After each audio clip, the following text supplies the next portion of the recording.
Water has taken all the houses, as you can see. The land by Estate in Agua. People have no place to stay. Refugees everywhere. Houses have been taken. People are suffering but smiling. Just pray for God to make sure this thing goes down. No wait. Wow, since kind of time, eh? For God to intervene in the issue. Capital city. Then it should be okay in Bayelsa State. This is the flood in Bayelsa State in Agua, the capital city. The DPA, the backside of the DPA. Here in Nigeria, people are suffering the flood.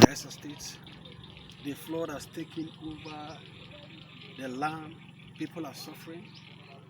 As you can see, the houses have been taken. People are homeless. Everybody is looking for one or two ways to make sure they have a place they can stay. The government should be of help to everybody. My name is Jaski.